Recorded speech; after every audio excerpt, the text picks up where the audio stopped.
Welcome to another edition of Lodging on Demand. In this episode, Lodging Editor-in-Chief Dennis Nessler catches up with the leaders from three of the hospitality industry's largest and longest standing events to discuss the current state of business travel.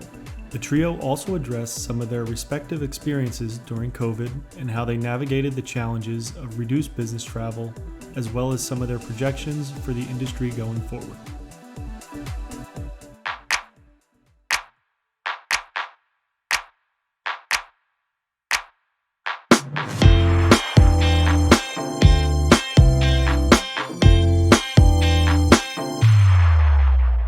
Hi, this is Dennis Nessler, Editor-in-Chief of Lodging Magazine. I'm here today with three preeminent hotel conference managers to talk a little bit about some industry events and get their insights onto how they go about doing things and how the event business has been over the last couple of years. I'm pleased to be joined by Jeff Higley, President of BHN Group. How are you doing, Jeff? Good, Dennis. Thanks for having me. My pleasure. Thanks for being with us. Alice is coming on its 23rd conference, correct? 23, yeah. 23. Time's flying. Right, exactly. And you got a few other events going on with you guys as well during the year, right? Yeah, we just finished our high cap event in Singapore. Really successful event. We're reintroducing high cap update into Hong Kong. Thrilled about that. We've got the high cap ANZ in Sydney, and we also have two in Miami with Chris, the Caribbean Conference, and Ola Latin America Conference, plus Alice Summer Updates. The list goes on and on. It's a busy schedule. And of course, the other thing we're launching in January with Alice is Alice Design Plus, bringing the investment community with the design, construction, architecture community together. So we've had a lot of positive reinforcement on that. So we're excited. Only about 75 days to go. There you go. Well, lots on your plate, obviously. Brent, VP sponsorship. I'm sorry, Brent Tinter, VP sponsorships logistics for the Lodging Conference 29 this year, right, Brent? That is correct. 2024 will be our 29th annual Lodging Conference, and thank you for having me, Dennis. It's our pleasure. Thanks for being here. We also have Lee Hunter, Chairman, Hunter Hotel Conference, which in March will have its 35th event. How you doing, Lee? I'm doing great, Dennis. How are you? Thanks for having me today. Yeah, it's our pleasure. So let's get right into it. We know COVID was quite a setback for anybody in the events business. From what I can see of all your events from the last couple of years, particularly last year, things seem to be going pretty well and back to kind of where they were. Is that the case, or is this industry fully back where it was? Jeff, you want to kick off with that one? Yeah, sure. I mean, are we back to exactly 2020 numbers yet? Not quite. We're getting there. That was our record year for Alice. But we're back in a very big way in terms of people want to be at events. Remember during the pandemic, Bill Gates was talking about, of course, Teams being the replacement for for all of our events, and that's not the case. And we all knew it then, and we all knew it that now. There's nothing like face to face in the case of all of us here on this call. Nothing like face to face to make deals happen. So we're very strong, and the pace continues to grow. Yeah. Any other thoughts, Lee? Yeah, we we canceled our 2020 conference less than a week out because of COVID, right? So we were. I remember vividly. It was Wednesday, March 11th. It was the first day of baseball season for my son. He had a 5:30 game, so I left the office at 5.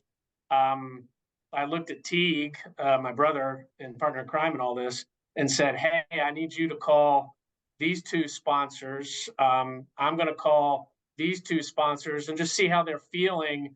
If we actually go forward with this next week, will they be in attendance? And then I'll circle back up with you." So I leave from my car. I called, our contacts at Hilton and Marriott, and and Teague was on the phone with our contacts at Choice and Wyndham, and I get to the ballpark, getting ready to watch a baseball game, and call Teague, and he's like, "Yep, Choice and Wyndham will be here." I said, "Great." Hilton and Marriott have said they'll be here too. Great. See you in the morning. I start watching a baseball game. During the baseball game, it comes out that the NBA has indefinitely canceled the rest of the season. Yes. Late before the end of the game, President Trump closes down our borders to all international inbound travel. And by 9 o'clock that night, another citywide going on here in Atlanta announced it was canceled.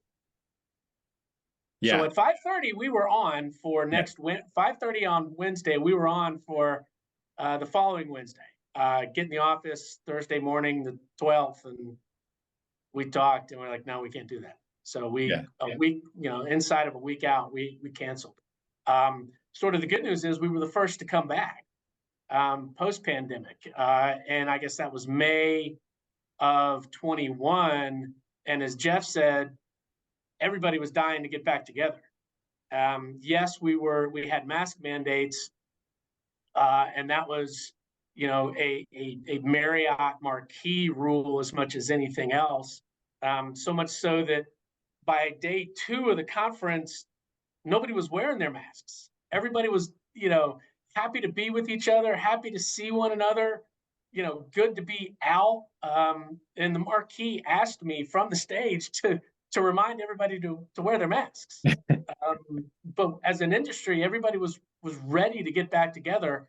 And, Jeff said, he said it right. Teams and Zoom are great, but they're no replacement for in-person meetings. And in this past year for 23, we had our record attendance for a conference. And I think that shows that. Yeah, I mean, we all know how quickly that happened. Everything happened. It's nice. It's interesting to hear how that all kind of took place, Lee. And I do want to get to some of the lessons. And Lee, just to jump in real quick, Lee, I would just want to say kudos to you guys for when you guys were the first ones out there, and also you had implemented the Clear system, which I thought ended up working out really well, and everyone seemed to be, amenable to it, and it was just kind of one of those things that helped bring everybody together. So kudos to you for being the first one back out on that. Thank you, Brent. Appreciate that. Yeah, I do remember that event as well. Brent, tell us about your experience. And we just came from the lodging conference a couple months ago, and I think also record attendance as well.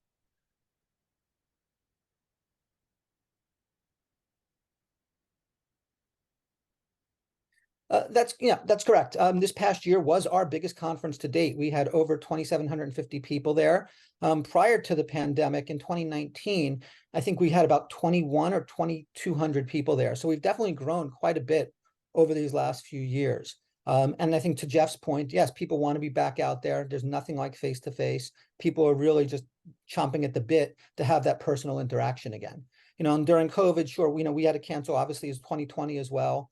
In 2021, because we were later in the year, we actually ended up being able to keep our original dates in 2021. And we just found it really important, to reach out during 2020 and leading up to 2021 to everybody that had previously registered, that rolled over their registrations to the next year, reaching out to sponsors, and just really keeping up those relationships, at least over phone and via email as much as possible, and just having that personal contact and connection with them. And when they were ready to come back out, everybody was excited to be there. Dennis, if I could jump in real quick. So to build on what both Brett and Lee were saying, Lee, when you guys came back, I remember that conference well.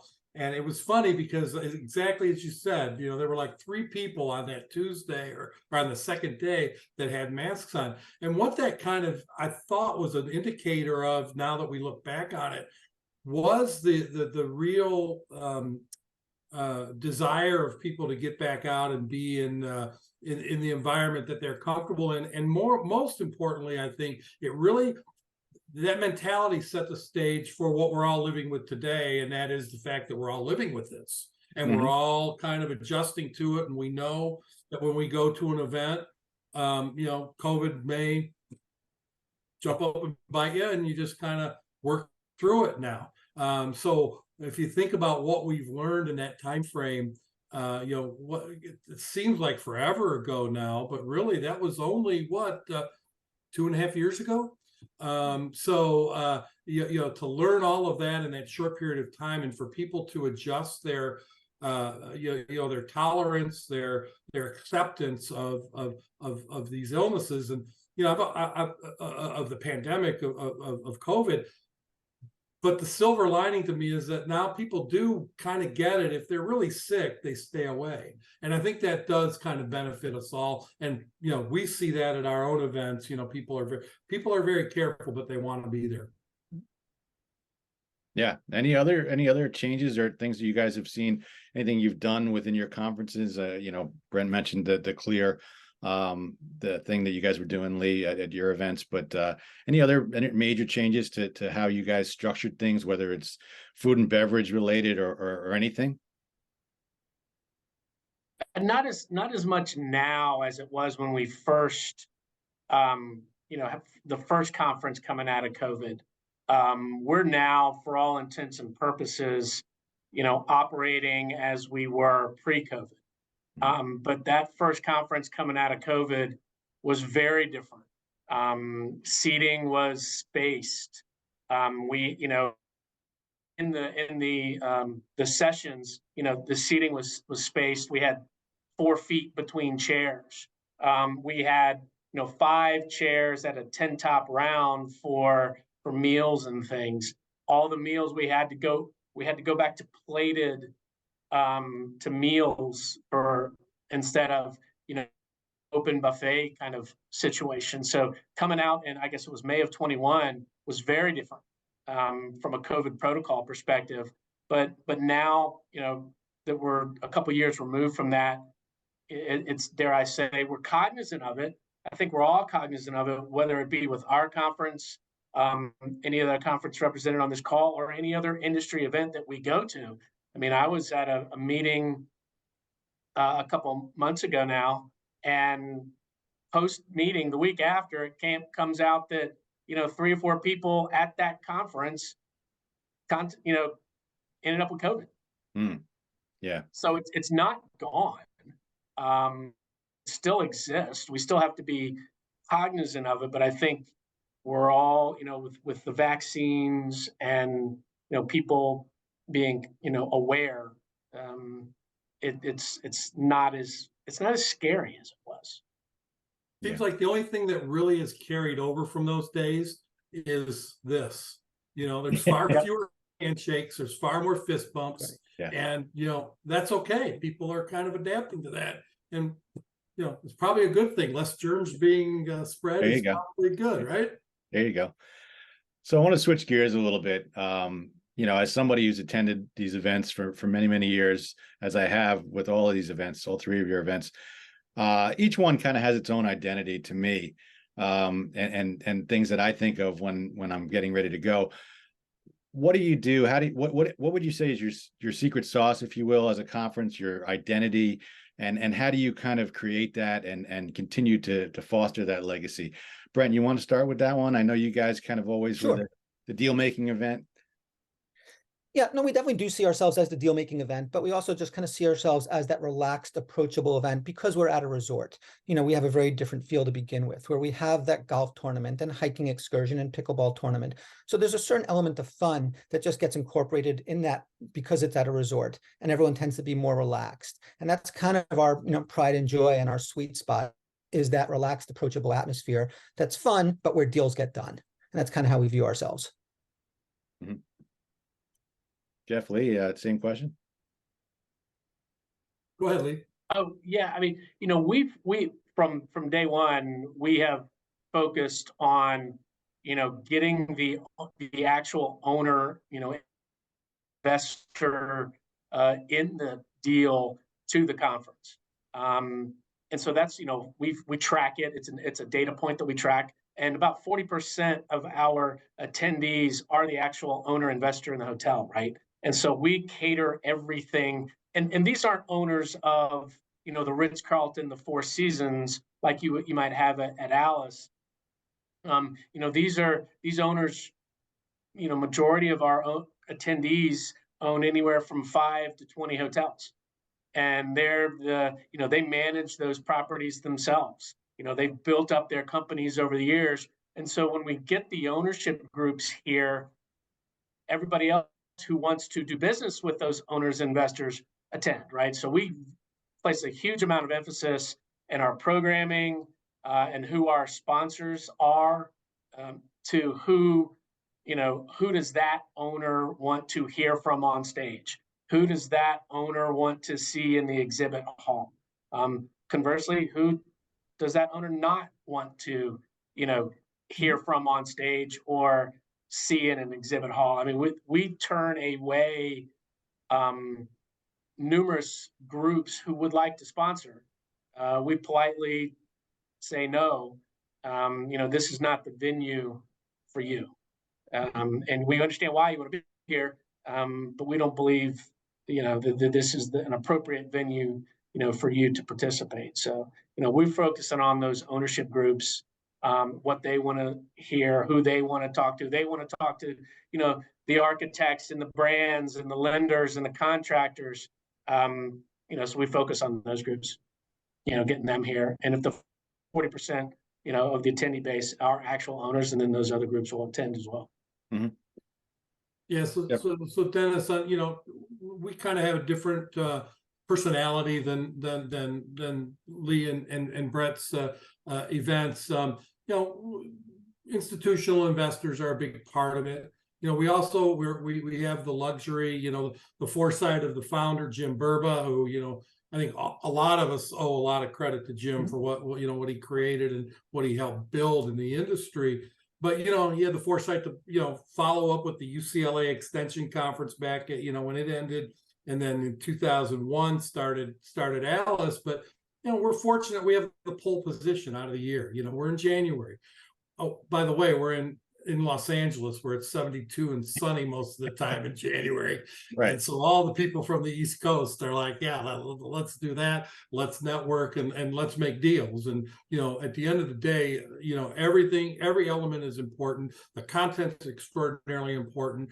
But, it's really a deal-making conference. It's all about coming away, setting your table for the year ahead, or even closing some deals that might be loose from the following end. I mean, I look at some of the executives that come to our event, and they spend, I don't know, 12 hours upstairs in the meeting rooms, doing deals, bam, bam, bam, bam, bam, and they come out of there looking haggard, because they've just had these long days of deal making. So that's what it's really all about to us. Yeah. Is, putting people together to make sure that we can get the deals done, or at the very least, get the foundation built. So in an urban environment like Los Angeles, we don't have the resort experience. We've tried to add some elements to it, our food trucks, and just trying to make it a little bit more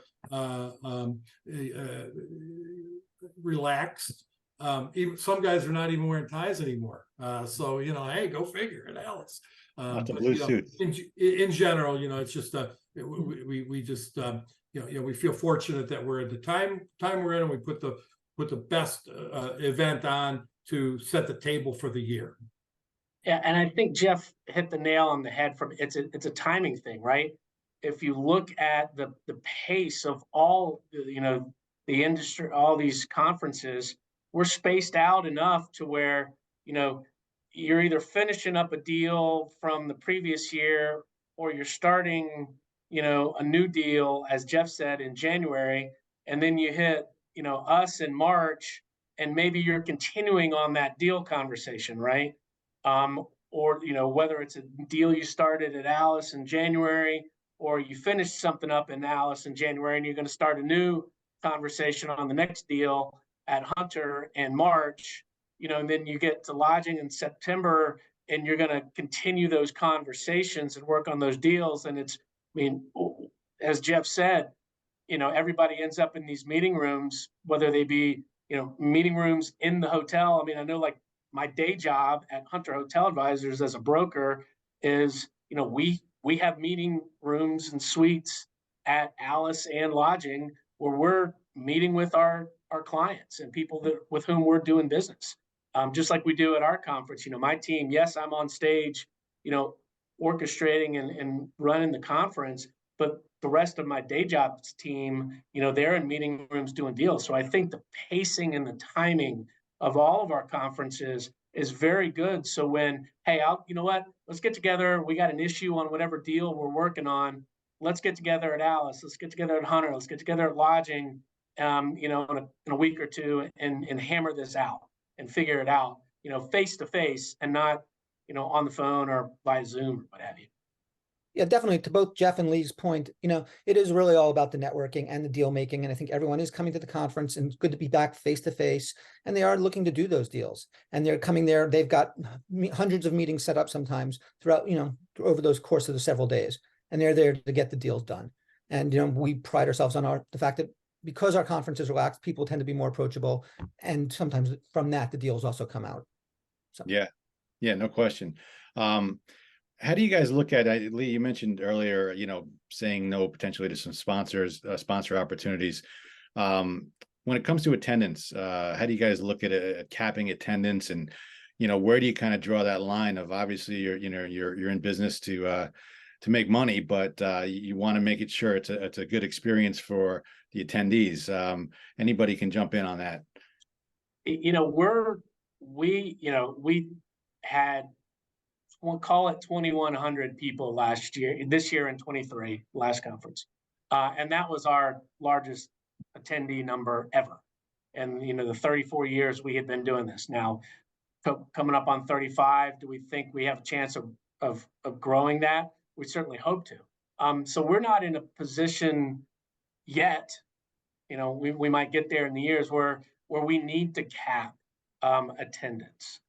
Fortunately, our venue is able to hold, the numbers that we have. Look, in 5-6 years, would I love to say, hey, the venue we're at can no longer hold, we're at 2,500, 2,600, whatever number we're at.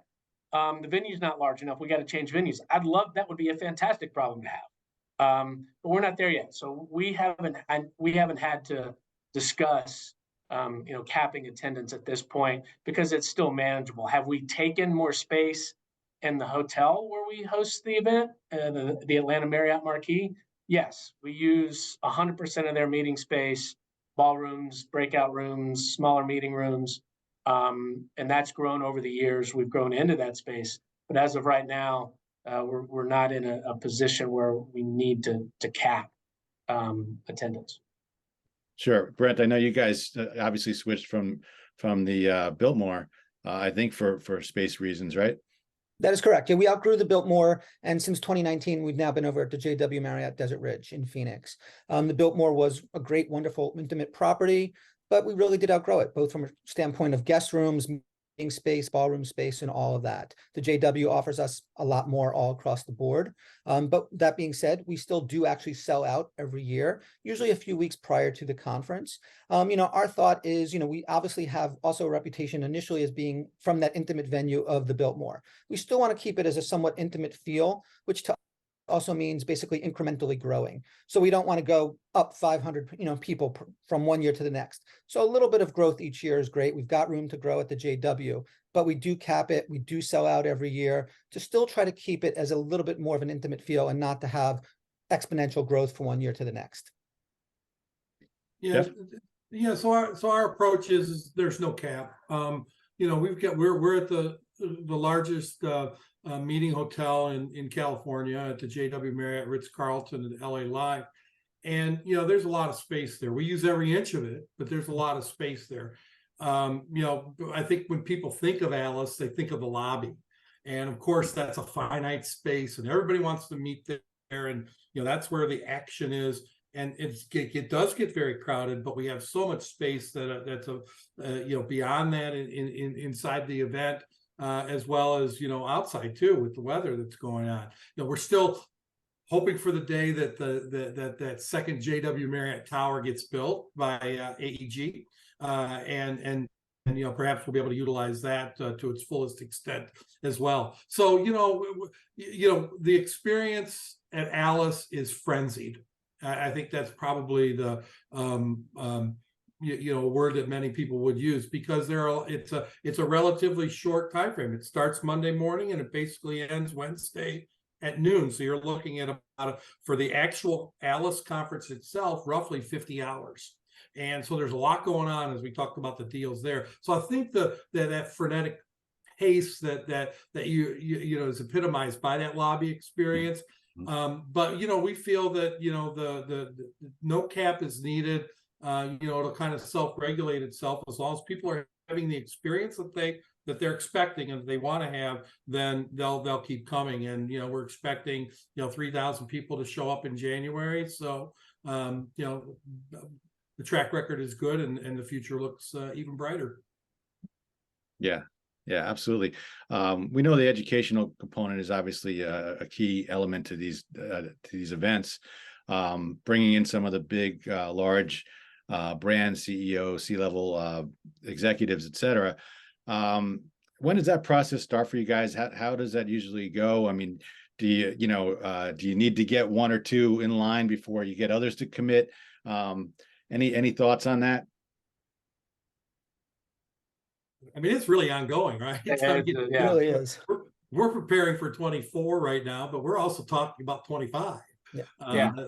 So it's we have CEOs, on the main stage, there's 35 to 40 CEOs. So they all like to come to ALIS for the reasons we've talked about earlier, being right out of the gate. So that conversation is ongoing, and we also are fortunate where we have all those other events that we talk about, and we have many of those CEOs there. In Singapore. We had Tony Capuano from Marriott and Ali Malouf from IHG on stage, and for them to be in that part of the world, was a big attraction for our delegates. So it's all about building relationships and having them at the multiple events. And of course, ALIS, the big one, attracts the most just because of all the things that we've talked about. Yeah. Well, we're just about out of time, guys. I just want to kind of go around and get your final thoughts, general thoughts on 24 and how the industry is shaping up and also how your events are looking going forward. Lee, you want to start? Yeah, I mean, we're now inside of 5 months, so we're in the throes of planning right now. We've been, we're ahead of schedule, which is nice. We've got speakers lined up, as Jeff said, with all the CEOs. We're already talking with some of them about 25, not yet alone 24. But so it's an ongoing process. Like I said, in my day job as a broker, everybody's still looking at, where we are, what's the deal flow look like, where interest rates going to be. So I think these conferences are going to be pivotal as we go through, 24, to where we are, what is going on with interest rates, what is going on with, construction costs and labor costs and insurance costs and all the things that these investors have to worry about on a day-to-day basis, and these operators have to worry about on a day-to-day basis. I think it's going to be pivotal that they show up at these events, attend these events, to hear what others are talking about, whether they be, that's at the cocktail party, in the evening, or they hear it from, the stage in one of the sessions, whether it be a general session or a breakout session. They hear from others what they're experiencing in their day-to-day life and how that may apply to their day-to-day life. Yeah. But I think 24, as long as, obviously the Black Swan event can happen anytime we don't know about, but, it'll be interesting. I think it's going to be great. Good. I hope you're right. Brett? So, obviously we just wrapped up 2023 conference about a month or so ago, but we're already starting to plan 2024. I will say it seems very optimistic and enthusiastic out there. This year, more so than any other, at the end of 2023, I had sponsors and exhibitors coming up to me saying, okay, I'm ready to sign for 2024. So it seems that overall that everyone has a very positive outlook on this year, and we're looking forward to it. Obviously our conference this year is going to be a little bit later. Actually, it's going to be October 7th to the 10th at the JW Desert Ridge, about 2 weeks later. But already starting to plan everything, and it's already starting to come together. And like I said, people seem very optimistic already. maybe a few degrees cooler. Hopefully, yes. That was our plan. Jeff. Well, you know, I mean, it's really hard to project completely what's going to happen, because that cloud, there are kind of two clouds hanging over us with, is a recession going to happen? And oh my gosh, it's an election year. So, you know, we don't know what that's all going to mean for everything. But in general, what we're hearing heading into Alice, what we just heard in Singapore, and what we just heard in Sydney in late August with our event there, is that there is a lot of optimism. You know, right now it's still very much all about conversions. And you know, the development people are kind of waiting their turn. You know, construction pipelines are starting to fill in, which is a good indicator for all of our conferences. You know, I'm sure Brent and Lee agree that, you know, when that development is going strong, you know, it's a strong conference environment. So, you know, right now heading into Alice, 76 days away, you know, the general state of mind is very, very optimistic, but with a little cautious. I hate to say, you know, I won't say that word, you know, with just some caution about where the, you know, where it's going to go in terms of the economy. But you know, right now things are strong regardless of the region in the world. Some, you know, Asia's a little bit behind, even the US, about a year behind. China's just starting to travel again, the Chinese travelers. So, you know, from our whole entire portfolio of events, there's always a little bit of a different twist on each one based on the current environment in that region. And I think it's safe to say that optimism rules in all of the regions right now, albeit it's, you know, stronger in some than others. Yeah, well said. You're going to use that dreaded cautious optimism, weren't you? I tried not to. No, that's very, very well said, Jeff. And I appreciate all of your thoughts and time today. And good luck with your events next year. And I know we'll all be in attendance and looking forward to them. Thank you, Dennis. Thank you, Dennis. Thanks a lot. Appreciate it. Take care. Thank you for listening to Lodging on Demand. If you want more content like this, subscribe to Lodging Magazine on YouTube. You can also subscribe to Lodging on Demand wherever you get your podcasts. For news and updates, follow @Lodging Magazine on Twitter, Facebook, Instagram, or LinkedIn, or visit us at lodgingmagazine.com.